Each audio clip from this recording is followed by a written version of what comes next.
খুব সুন্দরভাবে আমাদের মা কীর্তন পরিবেশন করে। কীর্তনে যে সুফল হয় তা হচ্ছে কর্তন। আমাদের মনের যত অসুর প্রবৃত্তি তার কর্তন হয়। মা কালী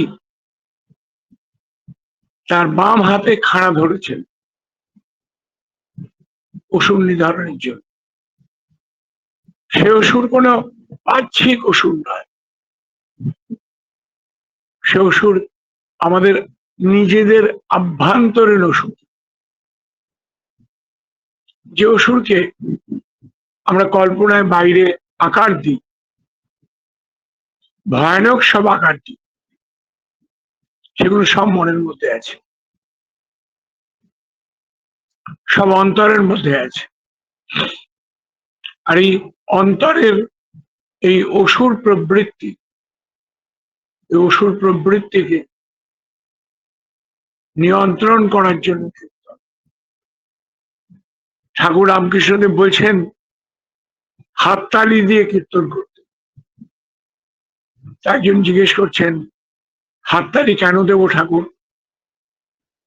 তো তিনি বলছেন গাছের নিচে যেমন করতালি দিলে পাখি উড়ে পাড়ায়, আমরা যখন অন্ধকারের রাস্তা দিয়ে হাঁটি তখন হাতে চাপ্পড় মারি, আওয়াজ হয়, যাতে সামনে থাকা বিষধর কোনো প্রাণী পালিয়ে যেতে পারে, কম্পন। তেমনি মনের মধ্যে যে বিষধর সব চিন্তা লুকিয়ে থাকে, কীর্তন হচ্ছে সহজ ব্যায়াম, একটা প্রাণায়াম, যার দ্বারা আমাদের প্রাণ নিয়ন্ত্রিত হয়। কত প্রশংসা আছে কীর্তন, কত গুণাবলী আছে কীর্তন, বলে শেষ করা যায়। মহাপ্রভু কীর্তন করতেন, উদ্দণ্ড কীর্তন। কিন্তু কীর্তনের আর একটা দিকও আছে। ঠাকুর অনুকূলচন্দ্র বলছেন তিনি একটা সভায় গেছেন, কীর্তন হচ্ছে, প্রবল কীর্তন হচ্ছে, যিনি কীর্তন করছেন তিনি একদম চোখের জলে হরি কথা বলছেন। ঠাকুরের খুব ভালো লেগেছে। এবার যিনি কীর্তন করছেন সেই ভদ্রলোকের সাথে তার কথা বলতে ইচ্ছে হল, তার বাড়িতে গিয়ে কথা বলতে ইচ্ছে হল। কীর্তন শেষ, ভদ্রলোক তার পাওনা গন্ডা গুছিয়ে নিয়ে রওনা দিয়েছেন, ঠাকুরও রওনা দিয়েছেন পিছন পিছন। ঠাকুর বলছেন ওমা, আমি দেখলাম কি জানো, তিনি বাড়ি না গিয়ে বেশ্যা বাড়ির অভিমুখী। ঠাকুর প্রত্যেকটা কর্ম তো তার কাজের উপর সিদ্ধান্ত। তা তিনি বলছেন কীর্তনের দ্রুত মনের আপলিপমেন্ট ঘটে, কিন্তু কীর্তন বন্ধ করা মাত্রই সেই আপলিপমেন্টটা দ্রুত পতন ঘটে। তখন মানুষের প্রবৃত্তি দ্রুত চালাবে, দ্রুত চালাবে। সে কারণে নাম করে ধরে রাখা উচিত। তাই কীর্তন করার পরে আধ ঘন্টা নামের প্রয়োজন। এই দ্রুত বেগে যে মন ধাবিত হয় তা পড়ে যাওয়ার সম্ভাবনা আছে। একটা যেমন শুভ দিক, হঠাৎ করে মনের ডেভেলপমেন্ট এসে যাচ্ছে, হঠাৎ করে, তেমনি হঠাৎ করে পতনও ঘটতে পারে। ঠাকুর বলছেন ওই জন্য কীর্তন করার পরে অত্যাবশ্যকীয় হচ্ছে নাম এবং ধ্যান। নাম এবং ধ্যানের না করলে মানুষের পতন।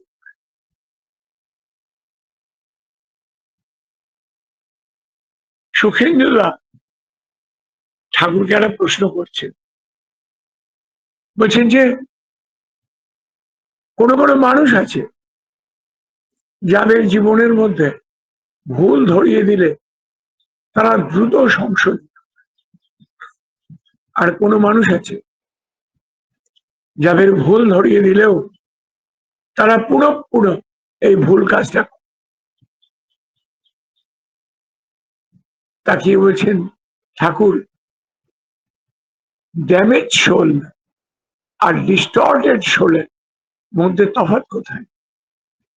ড্যামেজ সোল আর ডিস্টর্টেড সোলের মধ্যে তফাৎ কোথায়? ঠাকুর তাকিয়ে বলছেন কিরকম জানো? ধরো একটা নৌকায় একটা ফুটো হয়ে গেছে, সেখানে একটা কাঠ মেরে দাও, আবার নৌকাটা 300-500 মন ওজন বইতে পারবে।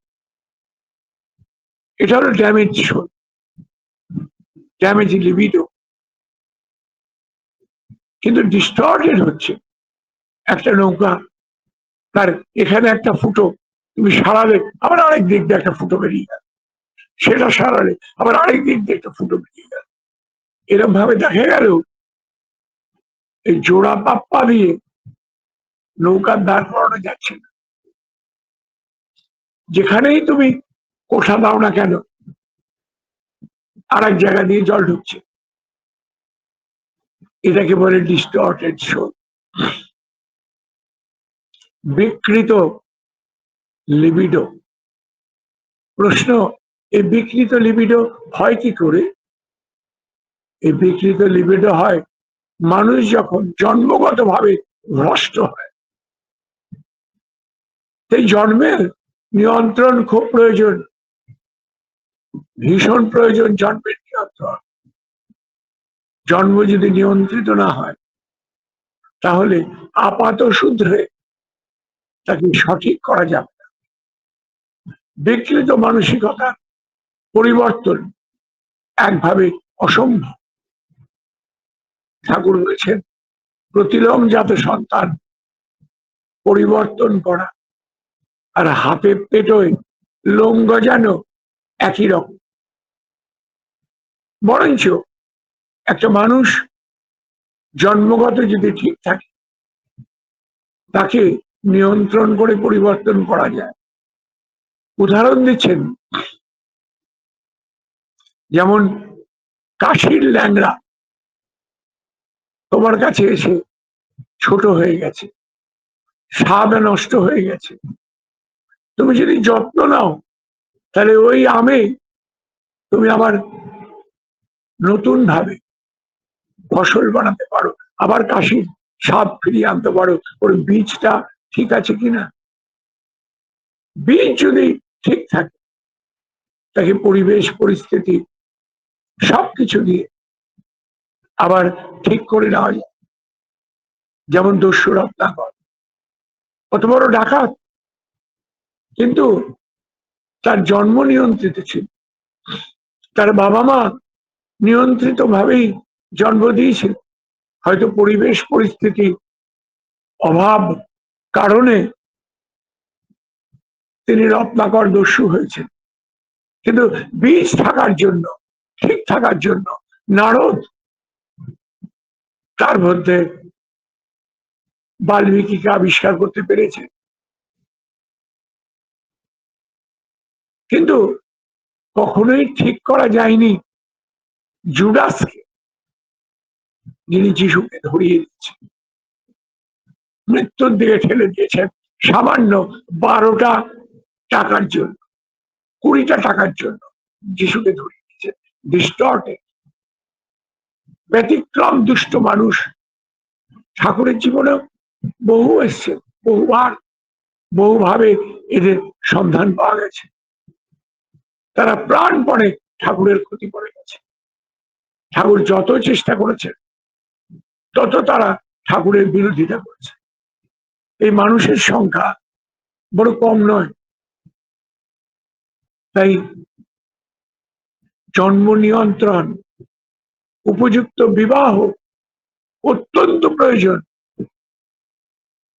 ঠাকুর বলছেন বিবাহ নীতি যদি ঠিক না থাকে তাহলে জনন নিয়ন্ত্রিত হয় না, আর জনন নিয়ন্ত্রিত না হলে জাতির জীবনের মধ্যে সর্বনাশ নেমেছে। কি করে বুঝবেন একটা মানুষ নিয়ন্ত্রিত আর একটা মানুষ নিয়ন্ত্রিত নয়? কি করে বুঝে যাবে? এখন তো সমস্ত সমাজের মধ্যে চাল আর ডাল মিশে গেছে, একত্রে মিশে গেছে। একটা সহজ উপায় আমার মনে হয় আছে। ঠাকুর সেই উদাহরণটা দিয়েছেন। আমি পড়তে পড়তে, আমি জানি না আপনাদের সাথে সে আলোচনাটা আমি করেছি কিনা, আমরা প্রত্যেকে শান্তি চাই, প্রত্যেকে। এমন কেউ আছে, এই যে আমরা এখানে বসে আছি, প্রায় 80 জন লোক বসে আছি, যদি জিজ্ঞেস করি আপনারা কে কে শান্তি চান না, সবার হাত কিন্তু উঠবে। আমরা সবাই শান্তি চাই, আমরা প্রত্যেকে শান্তি চাই, কারণ এই দুর্লভ। যদি মনে হয় শান্তি পাবো কি করে, আপনারা খুব সহজ উত্তর দেবেন, যেহেতু খুব সহজ কথা, প্রভুকে নিয়ে থাকবো, আনন্দে থাকবো, মশগুল হয়ে থাকবো। এই যে কীর্তন করছে, কি শান্তি, কি শান্তি। ঠাকুর বসে আছেন, তার কাছে দুইটি দাদা দাঁড়িয়ে আছেন। ঠাকুর তাকিয়েছেন, তাকিয়ে বলছেন, আমাকে এক্ষুনি 5টা মোহর এনে দাও, 5টা করে মোহর এনে দাও। বলা মাত্রই নিখিলদার অমূল্যদা, নিখিলদা ঘোষ, অমূল্যদাও ঘোষ, নিখিল ঘোষ, অমূল্য ঘোষ, ঠাকুর 5খানা মোহর চেয়েছেন। নিখিলদা বেরিয়ে গেলেন সঙ্গে সঙ্গে, অমূল্যদা দাঁড়িয়ে আছেন। ঠাকুর অমূল্যদার দিকে তাকালেন, তাকিয়ে চোখের একটা অপূর্ব ইঙ্গিত করলেন। এইটা প্র্যাকটিক্যালি আপনাদের বোঝাতে পারছি না, যারা দেখেছেন তারা বলতে পারেন। এটা চোখের এমন একটা ইঙ্গিত না যে আপনি দাঁড়াতে পারবেন। অপূর্ব প্রেরণা, চোখ দিয়ে যেরকম প্রেরণা দেওয়া যায় কল্পনাতে, চোখের একটা ইঙ্গিত করলেন, করে বলছেন, একটা ঝটকা মেরে বলছেন, যা বেরিয়ে পড়, দাঁড়িয়ে থাকিস না। অমূল্যদা দেরি না করে বেরিয়ে হাঁটতে লাগলেন। ঠাকুর সেই দিকে তাকিয়ে বলছেন, আর্জেন্সি যখন আসে তখন পা চালাতে, যখন আর্জেন্সি আসে তখন নিথর হয়ে থাকতে নেই, তখন পোষণের উপর থাকতে হয়, গতির উপর থাকতে হয়। তখন ফন্দিগুলো কি করে আমি সলভ করবো তা আনলক হয়। তুমি দাঁড়িয়ে থাকে একটু ভাবতে পারোই বটে, কিন্তু দাঁড়িয়ে থাকলে ওই বুদ্ধি লক হয়ে যায়। তাই যখন কিছু করার আগ্রহ হবে তখন কিন্তু দৌড়াও, মোশন আনো। এই মোশন না এলে ইচ্ছা শক্তি জাগ্রত হবে না, ইচ্ছা শক্তি জাগ্রত হবে না। একটা ঘটনা মনে পড়ে, সেটা বলে আমি আসবো আলোচনাটায়। আমাদের শ্রদ্ধেয় আশু জোয়ারদারদা ঠাকুরের অত্যন্ত ঘনিষ্ঠ কর্মী ছিলেন এবং ভক্ত কর্মী ছিলেন। মানে এরকম ভক্ত, তিনি ঠাকুর বই কোনো চিন্তা করতেন না, পরিবারের দিকেও নজর ছিল। পরিবারের তার 3 ছেলে আনন্দবাজারে বাসন মেজে খেত, কোনো দিকে নজর নাই তার। ঠাকুরের বাণী প্রতিপূরণ করার জন্য, ঠাকুরের ইচ্ছা পূর্ণ করার জন্য তিনি সবসময় মুভমেন্টে থাকতেন। এই যে ছেলেদের মধ্যে তো একটু অসন্তোষ আসবেই। তার এক ছেলে আমাকে এই গল্পটা বলেছিলেন, তার নাম নীলু জোয়ারদারদা, এখনো বেঁচে আছেন। তো তিনি একদিন বাবা এরকম মুভমেন্টটা দেখে জিজ্ঞেস করছেন, এরকম দৌড়ালে কি টাকা আসে? এরকম দৌড়ালে কি টাকা আসে? ঠাকুরকে দেওয়া যায়? এটা অসম্ভব। আসলে ছেলের দিকে তাকিয়ে বললেন, শোন নীলু, তার নাম করে দৌড়ালি টাকা আসে। নীলু তার অবিশ্বাস, তার নাম করে দৌড়ালি টাকা আসে, এ কি সম্ভব? ঠাকুরের কাছে গেছেন, ঠাকুর বসে আছেন। হঠাৎ করে ঠাকুরটা, ও নীলু, 20টা টাকা দেবার পারিস? নীলুদার মাথায় চট করে এসে গেল, দেখা যাক বাবার কথাটা ঠিক কিনা। তিনি দৌড়াতে লাগলেন। দৌড়াতে লাগলেন মানে কি, আমাদের বড়াল বাংলো থেকে সৎসঙ্গনগর হল, যেটা তখন তো হয়নি, জায়গাটা আছে ওই অত দূর, অনেক ছোট্ট একটা ঢিলা, ওই অবধি দৌড়াচ্ছে, অনেকক্ষণ লাগছে। গরমকাল, দৌড়াচ্ছে, দৌড়ে আবার আসছে, দৌড়াদৌড়ি করছে, দেখি টাকা আসে। দৌড়ালেই নাকি ঠাকুরের টাকা আসে। বাবা বলেছেন নাম করো আর দৌড়ো। তিনি নাম করছেন আর দৌড়াচ্ছেন, আর মনের মধ্যে হচ্ছে দৌড়ালেই টাকা আসে করে আজকে দেখবো। 5-7 বার দৌড় হয়ে গেছে, গরমের মধ্যে লাল হয়ে গেছেন, ঘামছেন, 10 বার পাক হয়ে গেছে যাতায়াত, আর পারছেন না। হঠাৎ ডক্টরস লজের কাছে এক ভদ্রলোক ডাকছেন, এই দৌড়াচ্ছ কেন? তুমি দৌড়াও কেন? বলছে দৌড়ালেই নাকি টাকা হয়। বলে সেটা আবার কি কথা? বলে বাবা বলেছেন ঠাকুরের কাজে দৌড়ালেই টাকা হয়, তাই আমি দৌড়াচ্ছি। ভদ্রলোক হাসতে হাসতে বলছেন, তোমার কি মনে হয়? বলে কিছু মনে হয় না, কিন্তু একটা পরীক্ষা করে দেখতে ইচ্ছে হয়। বলে শোনো শোনো, আমার খুব দ্রুততা আছে, আমার ট্রেন ধরতে হবে। ঠাকুরকে আমি কিছু দিতে পারিনি, তুমি এই 20টা টাকা নাও, ঠাকুরকে দিয়ে দিও। নীলুদা একদম চুপ করে রয়েছে। নীলুদা একদম স্তম্ভিত, হাতে টাকাটা নিয়ে ঠাকুরের কাছে দৌড়ে চলে গেলেন। ঠাকুরের কাছে দৌড়ে চলে গেলেন, আর চোখ দিয়ে জল বেরোচ্ছে। বাবার কথা সত্য, তাকে নিয়ে দৌড়ালেই নিশ্চয়ই কিছু হয়। আমার একজন চেনা মানুষ, তিনি কাঁচরাপাড়ার ভবিষ্যতের ঋত্বিক হয়েছেন, নগেন রায়দা। তার বাড়ির সামনে একটা বিল ছিল, বড় বিল। তা তিনি ওই মাছ ধরতেন আর মাছ খেতেন।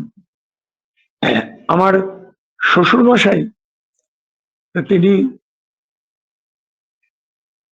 তাকে বলেছিলেন, নগেন আপনি ভাই মাছ ধরেন, কি আনন্দ পান? বলে মাছ খাই তো খুব ভালো লাগে, টাটকা মাছ। বলে খাওয়া তো পেটের জন্য না, মনের জন্য কোনোদিন খেয়ে দেখেছেন? বলে আগে না। বলে যিশু বলেছেন, একদিন যাচ্ছেন রাস্তা দিয়ে, দেখেন সমুদ্রে জেলেরা মাছ ধরছে, তা তিনি তাকিয়ে বললেন, শোনো শোনো, মাছ ধরে যে আনন্দ, মানুষ ধরে তার থেকে বেশি আনন্দ। এসো, আমি তোমাদের মানুষ ধরার জেলে বানাবো। এই 12 জন নিয়ে যিশু যাত্রা করলেন। তা নগেনদাকে বলছেন, আপনি আজ থেকে আর মাছ ধরার জেলে না হয়ে মানুষ ধরার জেলে হন। নগেনদার মাছ খাওয়া বন্ধ হলো। একটা ওরকম দেবদীপ্ত মানুষ গুরুপ্রসন্ন বাবুর কথাতে। তা তিনি একদিন অসুস্থ হয়ে শুয়ে আছেন, মানে প্রবল জ্বর, রেমিশন হচ্ছে না, কিছুতেই জ্বর নামছে না। বাড়ির সবাই খুব চিন্তিত, বাড়ির সবাই খুব চিন্তিত, কিছুতেই জ্বর কমছে না। তখন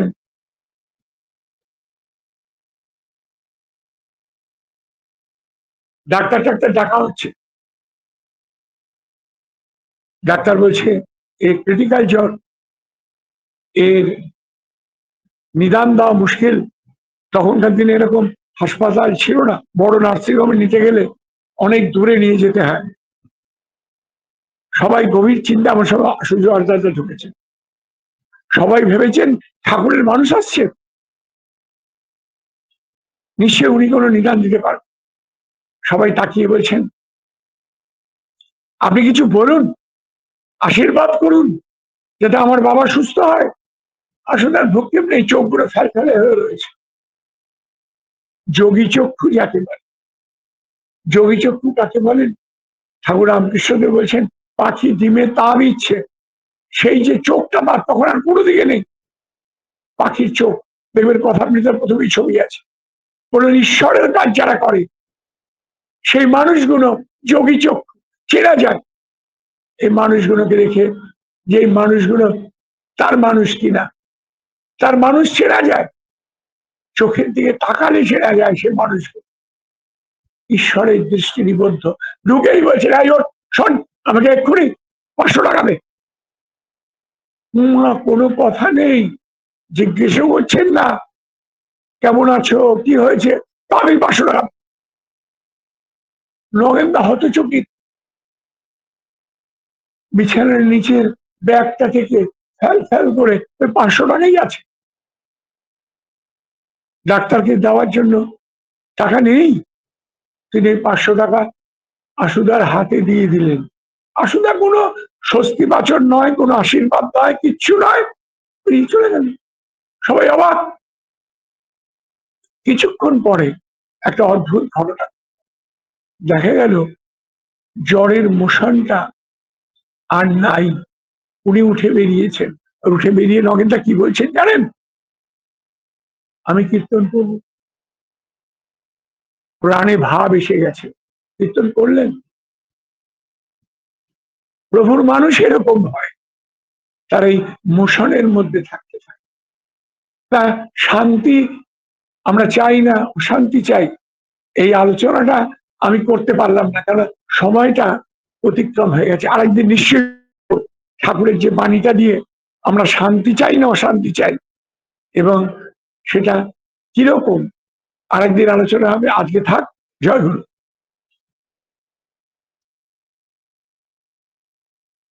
আরো 5 মিনিট বলুন দাদা, এটা শেষ করে দিন বলি, 5 মিনিট বলুন। 5 মিনিটে কি হবে?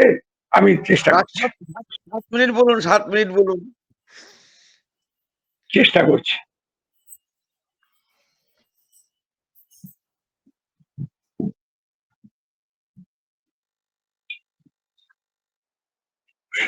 আমরা প্রত্যেকে শান্তি চাই, কিন্তু আমি যে বাণীটা বলবো আমি জানি না আপনাদের এখানে আলোচনা করেছি কিনা, করে থাকলে আরেকবার বল। এটা চলার সাথী 226 নম্বর বাণী। বাণীটার হেডিংটা আপনারা যদি খুলে নেন, কাছে বই থাকে খুলুন। বাণীটার হেডিং অশান্তির শান্তি। এটা আবার কি কথা? অশান্তির আবার শান্তি হয় নাকি? হ্যাঁ হয়, যারা ঠাকুরের মানুষ তাদের হয়। বাণীটা শুরু হয়েছে একাগ্র ঊর্ধ্বগামিনী আসক্তি। প্রথম ধাক্কা খাই, একাগ্র ঊর্ধ্বগামিনী আসক্তি, এটা ভালো না খারাপ? আসক্তি তো সবসময় খারাপ, আর এক মন নিয়ে যদি আবার আসক্তি করি তার মানে তো খারাপ হবে।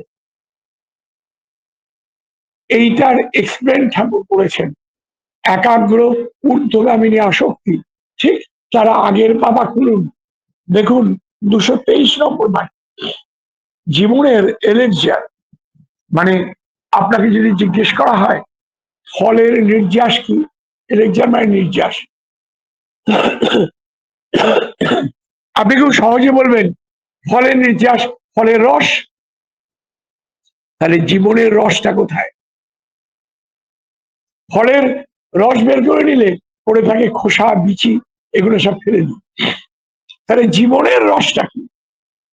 ঠাকুর বলছেন জীবনের এলিক্সিয়ার, যা উপভোগ্য, অর্থাৎ যা দিয়ে জীবনকে উপভোগ করা যেতে পারে, তা হচ্ছে একাগ্র, থেমে যায় না, এমনতর অশান্ত ঊর্ধ্বগামিনী আসক্তি। কি অদ্ভুত কথা! জীবনের নির্যাস হচ্ছে মোশন, যা থেমে যায় না, এমন ঊর্ধ্বগামিনী আসক্তি। তার মানে একটা জিনিস বুঝতে পারলাম, এই 223 নম্বর বাণীতে এই একাগ্র ঊর্ধ্বগামিনী আসক্তিটা ভালো, খারাপ না। তাহলে ব্যাক করি 226 নম্বর বাণীতে বলছেন এই যে ঊর্ধ্বগামিনী আসক্তি, যাতে পাগল করা হয় মানুষ, চৈতন্যদেব পাগলের মতো পুরীধামে যাচ্ছেন, পড়ে যাচ্ছেন, নদীতে ঝাঁপ দিচ্ছেন, দরজায় মাথা ঢুকছেন, কৃষ্ণ কৃষ্ণ করে একাগ্র। লোকে পাগল ভাবছে, পাগল ভাবছে, প্রত্যেকটা ভক্তকে মানুষ কিছুটা পাগল ভাবে। কিন্তু এই একাগ্র ঊর্ধ্বগামিনী আসক্তি যদি বন্ধ করতে পারো, চাও, তাহলে কি হবে? ঠাকুর রামকৃষ্ণদেব এরকম পাগলপনা করে, গঙ্গার ধারে গিয়ে খাড়া নিয়ে বলেন মা দেখাবে, নয়তো গলা কেটে ফেলবো। শ্রী চৈতন্যদেব কার্যের মাথা ঢুকছেন, রক্তপাত হচ্ছে, বাসুদেব সার্বভৌম মৃগী রয়েছে। ঠাকুর ছোটবেলায় এরকম পড়ে যেতেন খালের ধারে, সবাই গিয়ে মাকে বলতেন ছেলের মৃগী রোগ হয়েছে গো, পাগল হয়ে গেছে ছেলে, এরকম কীর্তন করেন, পাগল পানা দেন। রামকৃষ্ণদেবকে ডাক্তার নিয়ে এসে দেখাচ্ছেন, ডাক্তার দেখেছেন, ঠাকুর হেসে হেসে বলছেন দেখো ডাক্তার, আবার এই মায়ের পাগলামিটা ওষুধ দিয়ে বন্ধ করে দিও না, এটা ব্যায়াম নয়, এটা আরাম। তাই বলছেন এই উৎক্ষেপণী অশান্তিকে দূর করে আমি যদি শান্ত হতে চাই, দুটো শান্ত, একটা দয়াকার দন্তে সহায়কার নয় তয়, একটা তালিবর সহায়কার নয় তয়। এই জড়ত্বে শান্ত, যেমন চিনি জমে তোমার মিশ্রি হয়, এটা একটা খুব শান্ত। আর একটা শান্ত হচ্ছে একদম স্থির হয়ে যাওয়া, একটা অহল্যার মতো শান্ত, পাথরের মতো হয়ে গেল, দন্তে সহায়কার নয়। আর একটা হচ্ছে একদম চুপ হয়ে গেছে, চুপ করে গেছে। এই দুটো কিন্তু ভালো না। এই দুটো হয়ে চির অশান্তিকে আলিঙ্গন করো না। এই শান্ত তোমার জীবনে কাম্য নয়, প্রাপ্ত নয়, আকাঙ্ক্ষিত নয়। তোমার মধ্যে ওই দ্রুততা, মুভমেন্ট, পাগল পাড়া রকম ঠাকুরকে উদণ্ড কীর্তন, আর তার সাথে নাম, তার সাথে ধ্যান, তার কার্যকে বাস্তবে রূপান্তরিত করা, এখন ডিপি ওয়ার্ক নামে খ্যাত হয়েছে। এই অশান্তিটাই শান্তি। তাই জন্য 226 নম্বর বাণীতে তিনি এই হেডিং করলেন চলার সাথী অশান্তির শান্তি, মানে এই অশান্তির মধ্যে শান্তিটাই আমার জীবনের মধ্যে প্রাপ্য। তাই ড্যামেজ সোল, যা ফুটো হয়ে গেছে, যা অশান্তির মধ্যে আছে, একটা কাঠ মেরে দিত, আবার 300-500টা ওজন ঠাকুর বইতে পারে। অশান্তি জীবনের মধ্যে যেন প্রতি মুহূর্তে আমার ফুটোগুলো বন্ধ করে দেব প্রভুর কর্মের দ্বারা, প্রভুর চিন্তার দ্বারা। আর সেই অশান্তির মধ্যে শান্তিটাই আমার জীবনের একমাত্র কাম্য, একমাত্র চাহিদা। জয় গুরু। সবাই ভালো থাকুন, সুন্দর থাকুন, আনন্দে থাকুন।